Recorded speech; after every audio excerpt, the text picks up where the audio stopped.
Oi, gente. A gente vai apresentar o nosso trabalho sobre a Gerdau. É o Gustavo, a Júlia e eu, Larissa. Um pouquinho sobre a história da Gerdau. Ela iniciou suas operações, né, em 1901, uma fábrica até então chamada de Pregos, fábrica de pregos que era Pontas de Paris, em Porto Alegre, com a família Gerdau. A família ainda é acionista controladora indireta da companhia.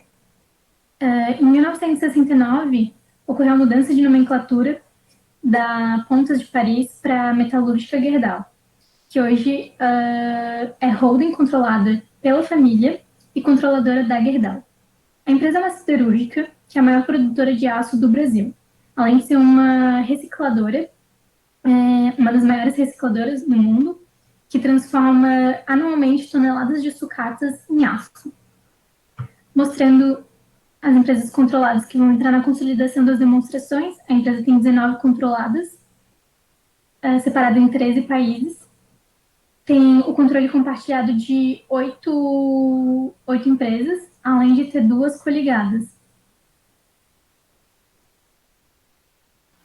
Em relação às notas explicativas, trazendo os aspectos gerais, as demonstrações financeiras da Gerdau e de suas controladas, elas foram aprovadas pelo Conselho de Administração em 18 de fevereiro de 2020.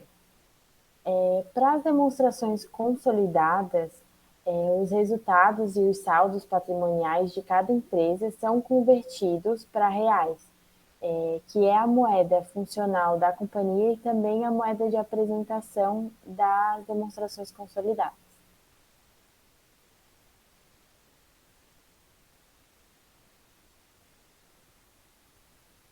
Como a gente viu ali, a Lari mostrou para a gente que a empresa Dona Francisca Energética é uma coligada, mas a Gerdau não consolida as demonstrações dessa companhia, apesar de ter mais de 50% do capital total dessa coligada.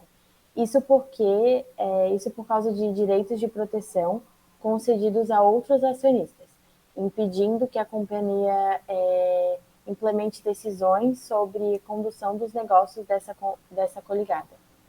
Em relação às empresas com controle em conjunto, que são os joint ventures, e coligadas, as notas explicativas trazem mais o que elas são, né? Que as de controle em conjunto são aquelas que o controle é exercido conjuntamente pela companhia e por um ou mais sócios, e as coligadas são aquelas que a companhia exerce influência significativa, mas sem exercer o controle. Ambos os casos são reconhecidos pelo método de equivalência patrimonial. Em relação aos investimentos em empresas controladas, para aquisições dessas empresas, os ativos e os passivos dessa controlada são mensurados pelo valor justo na data de aquisição. Qualquer excesso do custo de aquisição sobre o valor justo desses ativos e passivos, ativos, no caso, adquiridos, são registrados como ágio. Em relação a combinações de negócios, ele traz 4 possibilidades de combinações. A primeira possibilidade são as aquisições nas quais o controle é obtido em etapas.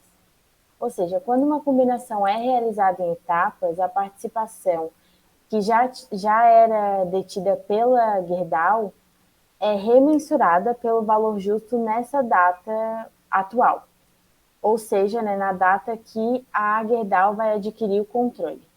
E o correspondente ganho ou perda, se tiver, é reconhecido no resultado do exercício. A segunda opção são as aquisições onde o controle é obtido inicialmente, ou seja, essas aquisições já são contabilizadas pelo método do valor justo, né? Então, os gastos relacionados à aquisição são reconhecidos no resultado do exercício da companhia Gerdau quando incorridos. A terceira opção é o aumento ou redução na participação de não controladores, ou seja, as aquisições, depois de a companhia obter o controle, são tratadas como aquisições de ações de acionistas não controladores. Os ativos e os passivos dessa entidade adquirida não estão sujeitos a reavaliações posteriores, e a diferença, seja ela negativa ou positiva, entre o custo dessa aquisição subsequente e o valor líquido da parcela adicional proporcional, é registrada no patrimônio líquido. E a terceira opção é a perda de controle de uma controlada. Quando o controle é perdido como resultado de uma transação ou um evento, a companhia ela reverte todos os ativos, os passivos e as participações de não controladores pelos saldos registrados. Qualquer participação remanescente é reconhecida pelo valor justo na data em que o controle é perdido. Esse valor justo ele é refletido também no cálculo do ganho ou perda na alienação e é atribuído à controladora e se torna o montante inicial reconhecido para contabilizações subsequentes para a participação remanescente.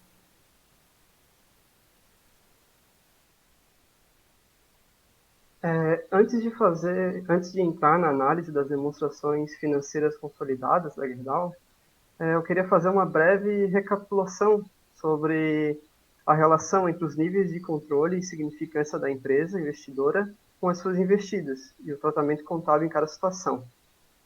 Como nós já vimos, quando a empresa investidora detém até 20% das participações de outra empresa, não se considera que há influência significativa da investidora na investida. Assim, o investimento ele vai ser registrado contabilmente pelo método de custo.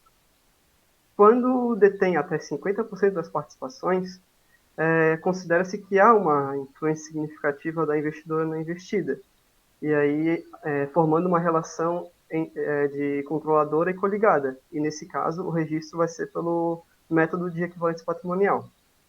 Quando a investidora possui mais de 50% das participações de outra empresa, considera-se que há a existência de uma relação de controle entre controladora e controlada.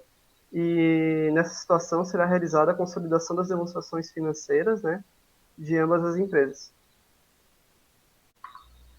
Entrando na análise de fato das demonstrações financeiras consolidadas, eu vou pegar as principais contas para exemplificar o processo de consolidação, começando, né, com o procedimento básico e prosseguindo com algumas contas que merecem mais atenção. A consolidação ela une as demonstrações contábeis da controladora com as de suas controladas, linha a linha. O procedimento básico é a soma dos saldos dos itens de mesma natureza, constantes no ativo, no passivo, nas receitas e despesas da controladora e controladas. Os saldos das contas das coligadas elas são eliminadas no processo de ajuste. Isso pode ser observado na figura em vermelho, que é o caso da maioria das contas,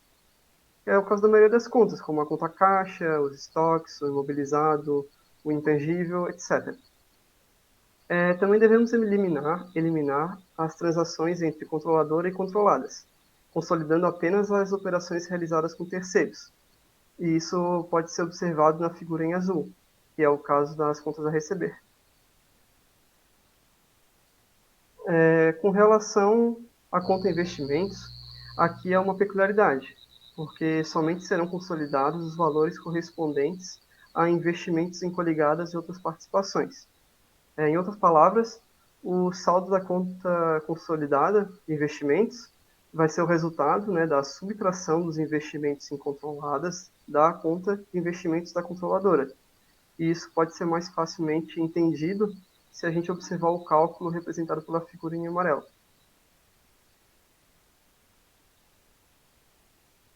As contas do passivo, no geral, elas vão seguir o procedimento básico de consolidação, que envolve a soma dos saldos das contas de mesma natureza da controladora e das suas controladas. Falando mais especificamente do patrimônio líquido, a consolidação ela vai ser feita somando ao PL da controladora os valores do PL das controladas que correspondem à participação dos acionistas não controladores. E aí isso pode ser melhor observado também na figura em azul. Com relação à consolidação da DRE, a gente chega ao lucro consolidado, primeiramente, por meio do resultado bruto, que nada mais é a receita de vendas menos o CMV. Nesse processo, né, é preciso realizar os ajustes, eliminando os valores correspondentes as vendas entre controladora e controladas. Posteriormente, do lucro bruto serão subtraídos as receitas e despesas operacionais. E aqui também ocorre o procedimento padrão de soma dos saldos das contas da controladora e controladas, desconsiderando as coligadas. Também vai ser subtraído o valor do resultado de equivalência patrimonial, referente apenas aos investimentos em coligadas. Os tributos sobre o lucro também vão corresponder à soma dos valores devidos pela controladora e suas controladas. E após tudo isso, que nós chegamos ao lucro consolidado do período.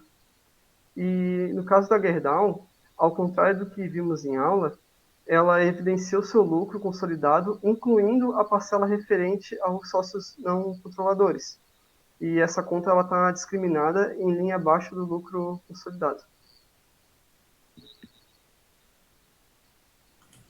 Então, quase terminando.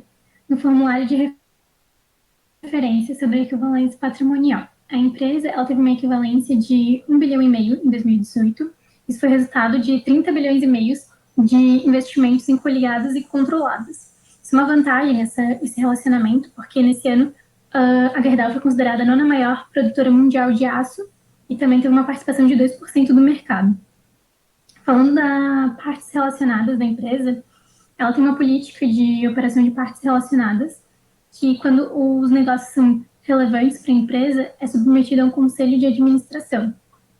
A maioria dessas operações de partes relacionadas são referentes aos avais e garantias para tomada de empréstimos por empresas do mesmo grupo da Gerdau. A gente trouxe um exemplo ali, de vários que apresentam no formulário, da Gerdau Corsa, com a data inicial ali, a duração, até 2019, e o objeto de contrato, que foi um aval para financiamento com o Banco do Brasil em 400 milhões.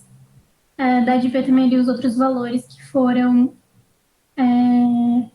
ao longo do tempo, tendo movimento. Sobre as combinações da empresa. Em 2018, ela teve 5 vendas. A venda da unidade de produção de filme e máquinas, no Texas.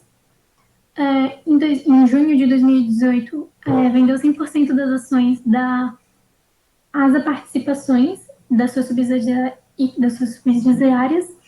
na Gerdau de Chile. Em julho de 2018, foi a venda de 2 usinas hidrelétricas em Goiás. Em outubro de 2018, teve a venda das participações da Gerdau na Hungria Kft-CIA, onde ela detinha quase 99% das ações, e isso representava 100% das operações da Gerdau na Índia, né, de ativos na Índia. Em novembro de 2018, também teve a venda de 4 usinas de vergalhões nos Estados Unidos. E em 2019, teve a aquisição da siderúrgica latino-americana em Calcaia, no estado do Ceará. Em relação à Gerdau na imprensa, no dia 13 de novembro desse ano, 2020, a Exame publicou a seguinte matéria: Gerdau compra parte de empresa especializada em construção modular. O aporte será aplicado na expansão da Brasil ao Cubo. Construtec, que entregou 5 hospitais em apenas 115 dias durante a pandemia. Com essa compra, a Gerdau ela detém 33% da participação da Brasil ao Cubo.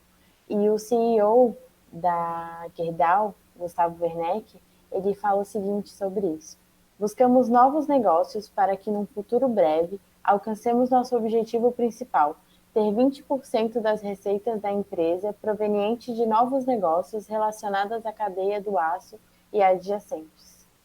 A gente agradece a visualização e a gente espera que o professor não esqueça do nosso 10.